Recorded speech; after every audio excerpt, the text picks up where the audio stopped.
ప్రధానంగా కనపడతా ఉంది. నిన్న ఆకునూరి మురళి ఆయన ఒక నివేదికను ముఖ్యమంత్రి రేవంత్ రెడ్డికి అందజేయడం జరిగింది తెలంగాణ విద్యా విధానం పైన. ఇగో స్కూల్లోనే ఇంటర్ ఎఫ్సెట్ రద్దు, ఇంటర్ మార్కులతోనే ఇంజనీరింగ్ అగ్రికల్చర్ సీట్లట. 10th 12వ తరగతిలోనే పబ్లిక్ పరీక్షలు. ఇక 11వ అంటే ఇంటర్ ఫస్ట్ ఇయర్ పరీక్షలు ఏమి ఉండవు. ఇక 10వ తరగతిలో పబ్లిక్ పరీక్ష రాయాలా, 12వ తరగతిలో పబ్లిక్ పరీక్షలు రాయాలి. గతంలో ఎంత ఉండే 35 మార్కులు వస్తే పాస్ ఉండే, 35 మార్కులు వస్తే పాస్. కానీ ఇప్పుడు 45 మార్కులకి అది పెంచాలని చెప్పేసి ఆయన ఇచ్చినటువంటి రిపోర్ట్లో కనబడుతుంది. 45 మార్కులు రావాలి. 10th 12వ తరగతిలోనే పబ్లిక్ పరీక్షలు, ప్రభుత్వానికి తెలంగాణ విద్యా కమిషన్ సిఫారసులు, సీఎం రేవంత్ రెడ్డికి రిపోర్టు అందజేసిన విద్యా కమిషన్ చైర్మన్ ఆకునూరి మురళి. ఇక ఎస్ఎస్సి ఇంటర్ బోర్డులను కలిపేయాలి, పీజీ వరకు ఇంగ్లీష్ మీడియంని కొనసాగించాలి, టీచర్ పోస్టుకు డిగ్రీ బీఈడి చదివి ఉండాల్సిందే, డిఈడి కోర్సును పూర్తిగా ఎత్తేయాలి. ఇక డిఈడి కోర్సు తోటి ఇక టీచర్ పోస్టులకు ఇవాళ అనర్హులు, డిఈడికి సంబంధించిన మొత్తానికే ఎత్తేయాలని చెప్పేసి ఆయన ప్రపోజల్ పెట్టడం జరిగింది డిఈడి కోర్సుని. ఇక ప్రైవేటు కాలేజీల్లోనూ ఫీజుల నియంత్రణకు కమిషన్, ఇక బడ్జెట్లో విద్యకు 18% కేటాయించాలని కమిషన్ సిఫార్సు చేయడం జరిగింది. ఇక్కడ బడ్జెట్కి ఈ బడ్జెట్లో వచ్చే బడ్జెట్లో ఇంకా బల్ల వచ్చేటువంటి బడ్జెట్లో విద్య కోసం ఇప్పటికే అంటే గతంలో కంటే కొంత మెరుగ్గానే పెట్టిండు. 2025 2026 బడ్జెట్లో 7.9%, గతంలో 7 ఏమో ఉన్నాయి, ఇప్పుడు కొంత ఒక 9% అంటే 0.9%, అంటే దాంట్లో కొంత ఎక్కువ పెట్టడం జరిగింది రేవంత్ రెడ్డి. అంతే తప్పించి మిక్కిలి పేదగా ఏదో ఒరిగింది ఏమి లేదు. వాళ్ళు గట్టిన చేసిండు, వీళ్ళు గట్టిన చేసిండు. అవసరమైనట్లయితే ఉంటే ఇక ఈయన రిపోర్ట్ ఇచ్చింది కాబట్టి ఆయనతో 1% అంటే 0.1% కలిపి 8% ఏమైనా చేస్తారు కావచ్చు. కానీ మురళి గారు మీరు అన్నటువంటి 18% విద్య కోసం కేటాయించేటువంటి పరిస్థితి ఎవరు కూడా పెట్టేటువంటి పరిస్థితుల్లో లేరు.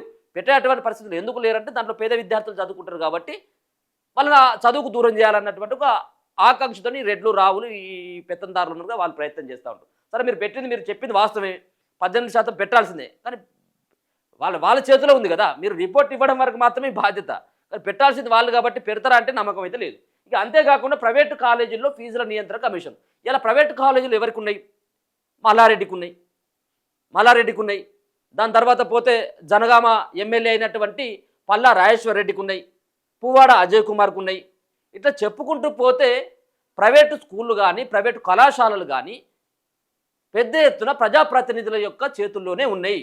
వాళ్ళ కన్సర్న్లోనే, వాళ్ళ హ్యాండ్వర్లలోనే, వాళ్ళ మేనేజ్మెంట్ వ్యవహారమే నడుస్తున్నది. ఇప్పుడు ఆ కాలేజీలో ఫీజులను తగ్గించేటువంటి వ్యవహారం ఉంటుందా? ఇప్పుడు ఈ ప్రైవేటు కాలేజీల సంబంధించినటువంటి యాజమాన్యాలు ఇచ్చేటువంటి పైసలతోటి ఇవాళ ప్రభుత్వంలో ఉన్నటువంటి ఈ యొక్క మంత్రులు కానీ ఎమ్మెల్యేలు కానీ వాళ్ళు కోట్లకు పడగలెత్తుతూ ఉంటారు. వాళ్ళ దగ్గర నుంచి పైసలు వస్తాయి వీళ్ళందరికీ. వీళ్ళకి కావాల్సింది ఆ పైసల కోసమే కదా. మీరు ఏమైనా ఆ విద్యార్థుల యొక్క తల్లిదండ్రుల రక్తం తాగినా పర్వాలేదు, కానీ మాకు వచ్చేటువంటి కమిషన్ మాకు ఇవ్వండి అన్నటువంటి ఉద్దేశంతో మెజార్టీ ప్రజాప్రతినిధులు ఉంటారు. దాంట్లో ఇక మీరు పోయి ప్రైవేటుకు వాళ్ళకి తెలియదా? ప్రైవేటు కాలేజీల యొక్క ఫీజులు దేశంలోనే ఎక్కడ లేనటువంటి విధంగా తెలంగాణలో ఉన్నాయి అన్నటువంటి విషయం ఇలా ముఖ్యమంత్రికి తెలియదా?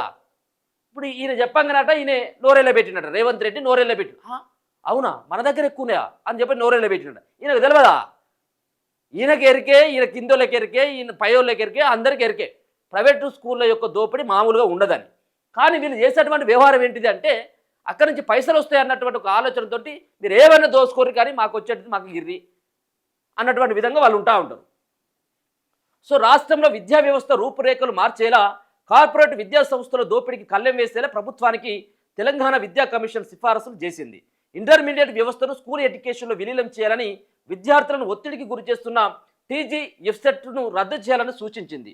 అన్ని సర్కారు బడుల్లో నర్సరీ, ఎల్కేజీ, యూకేజీ సెక్షన్లు ప్రారంభించాలని, పీజీ దాకా ఇంగ్లీష్ మీడియంని కొనసాగించాలని పేర్కొన్నది. గురువారం హైదరాబాద్లో తెలంగాణ విద్యా కమిషన్ చైర్మన్ ఆకునూరి మురళి నేతృత్వంలో కమిషన్ సభ్యులు సీఎం రేవంత్ రెడ్డిని కలిసి తెలంగాణ విద్యా విధానం 2026 నివేదికను అందజేశారు. రాష్ట్రంలో 33 జిల్లాల్లో పర్యటించి క్షేత్రస్థాయిలో వేలాది మంది ప్రజలు, విద్యావేత్తలు, టీచర్లు, విద్యార్థుల అభిప్రాయాలు సేకరించిన అనంతరం ఈ నివేదికను రూపొందించినట్లు కమిషన్ తెలిపింది. రాష్ట్రంలో తెలుగు లేకపోతే ఉర్దూ, ఇంగ్లీష్, హిందీ అంటే 3 భాషలు అన్నట్టు 3 భాషల విధానాన్ని 1వ తరగతి నుంచి అమలు చేయాలని కమిషన్ సూచించింది. సరిగా నడవని అన్ని ఎయిడెడ్ కాలేజీలను ప్రభుత్వం ఆదిలోకి తీసుకోవాలని, ఐఐటీలను, పాలిటెక్నిక్ కాలేజీలను యంగ్ ఇండియా స్కిల్ యూనివర్సిటీకి అనుసంధానంగా మార్చాలని పేర్కొనడం జరిగింది. ఇక మార్కుల ఆధారంగా ఇంజనీరింగ్ సీట్లు. రాష్ట్రంలో ఇంటర్మీడియట్ వ్యవస్థలో సమూల మార్పులు రావాలని కమిషన్ అభిప్రాయపడింది. ఇకపై ఇంటర్ను ప్రత్యేక విభాగంగా కాకుండా స్కూల్ ఎడ్యుకేషన్లో కలిపేయాలని నివేదికలో సూచించింది. ఇక ఇంటర్మీడియట్ వ్యవస్థ, ఇంటర్మీడియట్ బోర్డు అంతా ఏమి ఉండదు. ఇది స్కూల్ ఎడ్యుకేషన్ వ్యవస్థలో కలుపుతారు దీని అంతా కూడా. కాబట్టి ఇంటర్ చదివినవా, ఇంటర్ చదువుడు కాదు, ఈ స్కూల్ ఎడ్యుకేషన్లో ఉంటుంది కాబట్టి 11, 12 10వ తరగతి అయిపోయిన దాకా 11, 12 ఉంటుంది. Inter first year, inter second year వ్యవస్థను రద్దు చేయాలని చెప్పేసి ఆయన అభిప్రాయాన్ని వ్యక్తం చేయడం జరిగింది. ఇక ఇంటర్ను స్కూల్లో 11, 12వ తరగతులకు కొనసాగాలని పేర్కొన్నది. విద్యార్థులపై తీవ్ర మానసిక ఒత్తిడి పెంచుతున్న ఎఫ్సెట్ ప్రవేశ పరీక్షను రద్దు చేయాలని కమిషన్ ప్రతిపాదించింది. దానికి బదులుగా 12వ తరగతిలో వచ్చిన మార్కుల ఆధారంగానే ఇంజనీరింగ్ అండ్ ఫార్మసీ సీట్లు కేటాయించాలని స్పష్టం చేసింది. దీంతో పాటు ప్రతి ఏటా పరీక్షల పేరుతో విద్యార్థులను ఇబ్బంది పెట్టకుండా కేవలం 10వ తరగతిలో పబ్లిక్ పరీక్ష ఉంటుంది. దాని తర్వాత 12వ తరగతిలో మాత్రమే పబ్లిక్ పరీక్షలు నిర్వహించాలని, 11వ తరగతిలో బోర్డు పరీక్షను రద్దు చేయాలని చెప్పేసి ఆ కమిషన్ సూచించడం జరిగింది ప్రభుత్వానికి. ఒక మంచి అభిప్రాయాలు చాలా. ఈ అన్ని కనుక ఆకునూరి మురళి ఇచ్చినటువంటి రిపోర్ట్ ఏదైతే ఉందో, ఈ నివేదిక ఏదైతే ఉందో, ఈ నివేదిక ఆధారంగా కనుక ప్రభుత్వం కనుక చిత్తశుద్ధితో పనిచేసినట్టయితే ఉంటే కొంత మార్పు వస్తుంది. మొత్తం మార్పు వస్తుందా అంటే అది కాదు, కానీ అది కొంత మెజార్టీ మార్పు అయితే ఖచ్చితంగా వస్తుంది. కమిషన్ గుర్తించినటువంటి కొన్ని విషయాలను కనుక చూసుకుంటే, సర్కారు బడుల్లో 1వ తరగతిలో అడ్మిషన్లు 26% మాత్రమే అవుతున్నాయట. మరి ఇంకా మిగతా ఏడబోతున్నాయి అంటే ప్రైవేట్ స్కూళ్ళ వైపు పోతాయి కదా, ప్రైవేట్ స్కూళ్ళ వైపు పోతాయి. ఎందుకు ప్రైవేట్ స్కూళ్ళ వైపు పోతాయి అంటే సర్కారు బడుల్లో సౌకర్యాలు సరిగ్గా ఉండవు, చాక్ పీసులు సరిగ్గా ఉండరు, సార్లు సరిగ్గా ఉండరు, గేట్లు ఉండవు, ప్లే గ్రౌండ్ ఉండదు, కనీస మౌలిక వసతులు చక్కగా లేక, చదువు చెప్పేటువంటి టీచర్లు సరిగ్గా బడికి రాక, సవలతులు లేక మొత్తం ఆడ ప్రైవేట్ స్కూళ్ళ వైపు తల్లిదండ్రులు నడుచుకుంటూ ఉంటారు. కాబట్టి కేవలం ఆ బడులు ఏమవుతుందంటే చిన్న చిన్న వీళ్ళు నేర్చుకునేంత వరకు అలాగ పంపుతారు ఆ ఊళ్ళో ఉన్నటువంటి బడికి. దాని తర్వాత 1వ తరగతికి వచ్చేసరికి అక్కడ ఉన్నటువంటి సార్ల సంగతి తెలుస్తుంది, ఆ బడి సంగతి తెలుస్తుంది కాబట్టి ప్రైవేట్ స్కూళ్ళకి పంపిస్తారు తల్లిదండ్రులు. ఇక 2వ తరగతి వార్షికం చదవగలిగే 3వ తరగతి స్టూడెంట్స్ 6.3% మందే ఉన్నారట. 2వ తరగతి వార్షికం చదవగలిగే 3వ తరగతి స్టూడెంట్స్ 6.3% మందే ఉన్నారట. అంటే 3వ తరగతికి వచ్చినా కానీ 2వ తరగతి పాఠాలు కూడా చదవట్లేదు. ఇక జీరో ఎన్రోల్మెంట్ బడులు 1920 దేశంలో 2వ స్థానంలో ఉన్నాయి. సిగ్గుపడుర్రి. జీరో ఎన్రోల్మెంట్ అంటే ఒక పిల్లలు కూడా లేరు, ఒక్కరు కూడా రానటువంటి స్కూళ్ళు 1920. ఇది దేశంలోనే తెలంగాణ రాష్ట్రం 2వ స్థానంలో ఉన్నది. రాష్ట్రంలో 82% ప్రైమరీ స్కూళ్ళలో మల్టీగ్రేటెడ్ టీచింగ్ నడుస్తూ ఉన్నదట. 36% బడుల్లో ఒకరే టీచర్ అట. ఇప్పుడు రేవంత్ రెడ్డి ఇప్పుడు ఉన్నటువంటి డిఎస్సి ఉన్నాయి కదా, చాలా పోస్టులు ఉన్నాయట ఖాళీగా, ఉన్నటువంటి ఉద్యోగ నోటిఫికేషన్ ఏది ఎంత ఉన్నాయి, 36% బడుల్లో ఒకరే టీచర్ ఉన్నారట. మీరు చదువు చక్కగా చెప్పేటువంటి పరిస్థితి లేదు. రెండవది సార్లే చక్కగా లేరా, అలా సార్లు లేనటువంటి పల్లెకి పోరగారు ఎట్లా పంపుతారు తల్లిదండ్రులు చెప్పునిక. దీన్ని కదా ఫస్ట్ ఫిల్ చేయాలా. సార్లు చక్కగా పెట్టి సబ్జెక్టుకు ఒక టీచర్ని పెట్టి నడిపిస్తే ఎవరైనా నడుతుంది. ఏమున్నది ఇప్పుడు 1వ తరగతి నుంచి 4వ తరగతి పోరగాళ్ళ అందరూ ఒకరి రూములకు తోలి మొత్తం అంతా కూడా దాంట్లో గందరగోళమైనటువంటి పరిస్థితి కనబడతా ఉంటుంది. దాంట్లోనే అందరికీ పాఠాలు చెప్పాలి. ఒకటి ఎందుకంటే తరగతి గదులు లేవు, టీచర్ ఒక్కడే ఉన్నాడు, ఏం చేస్తాడు? ఇక వాళ్ళందరినీ కంట్రోల్ చేయాలంటే కాదు, మొత్తం అందరినీ మంద దాంట్లో దోలాలి. ఒక్కొక్క సంబంధం ఆయన టైం కాగానే ఆయన వెళ్ళిపోవాలి. ఇక వీళ్ళందరినీ కూడా ఒక దాంట్లో వేసి అందరికీ చదువు చెప్పాలి. ఆయన 36% బడులో ఒకరే టీచర్ ఉన్నారట. ఇక యూనివర్సిటీలో 80% మంది టీచింగ్ పోస్టులు గాలి. ఇక ఇంతకంటే అధ్వానమైనటువంటి సిగ్గుమాలినటువంటి ముచ్చట ఏదైనా ఉంటుందా? ఇంకా 80% మంది వాళ్ళంతా కూడా యూనివర్సిటీల్లో టీచింగ్ పోస్టులు ఖాళీ ఉన్నాయట. యూనివర్సిటీల్లో 80% ఖాళీలే ఉన్నాయట పోస్టులు. ఈ రాష్ట్రంలో 13.9 కాలేజీల్లో న్యాక్ గ్రేడు.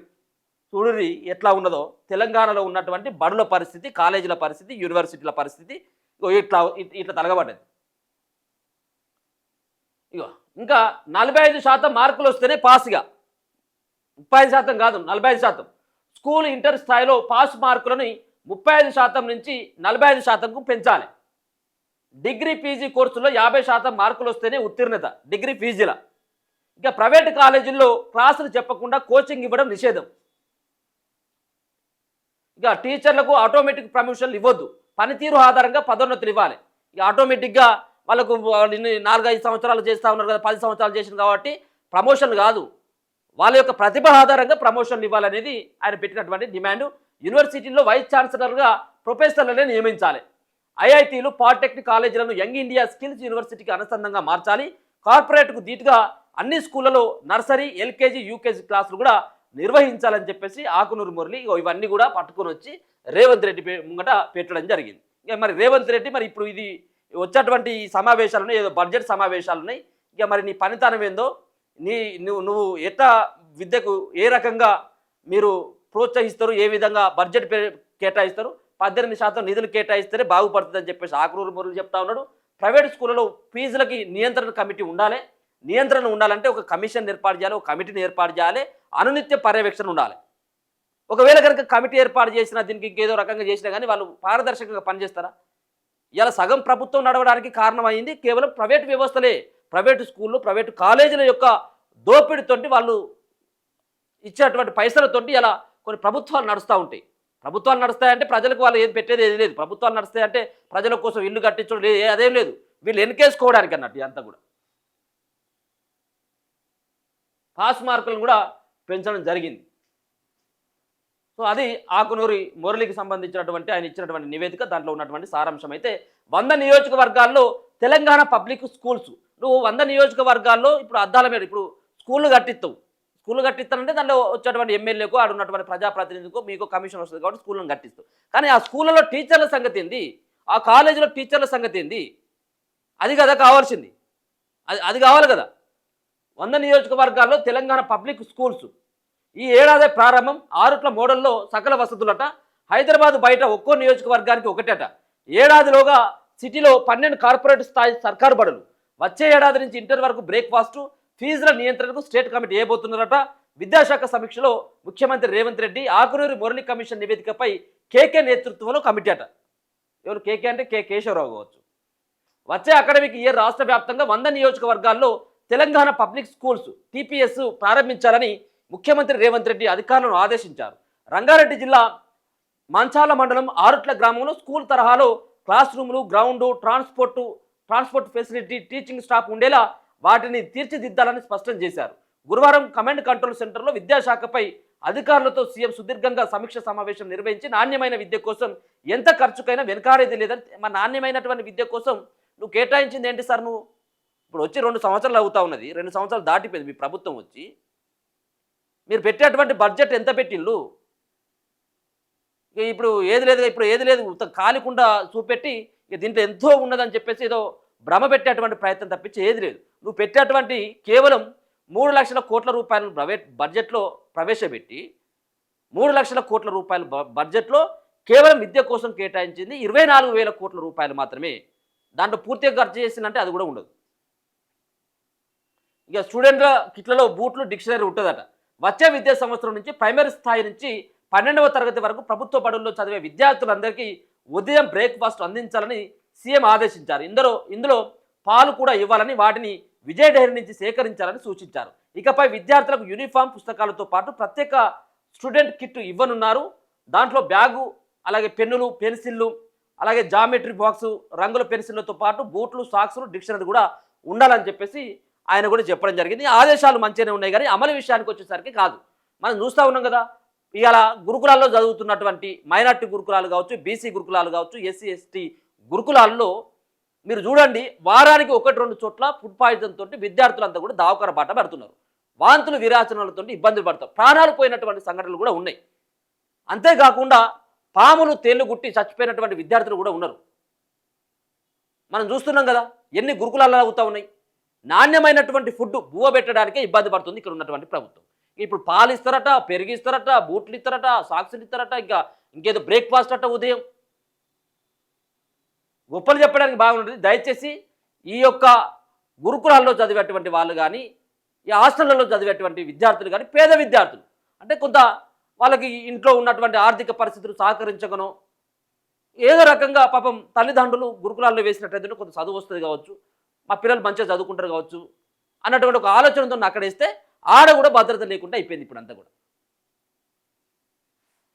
దయచేసి వాటిపైన దృష్టి పెట్టండి. ఇప్పటికైనా మేల్కోవాల్సినటువంటి అవసరం ఉన్నది ఆయన ఇచ్చినటువంటి కమిషన్ తర్వాత. ఇక ఆయన కమిషన్ రిపోర్ట్ ఇచ్చిన తర్వాత కూడా మీరు ఇదే 7 నుంచి 8% బడ్జెట్ ప్రవేశపెట్టిందంటే ఇక మీ అంతా అది ఎవరు లేరు ఇక. అది మీ విజ్ఞతగా వదిలేస్తున్నాం ఇక.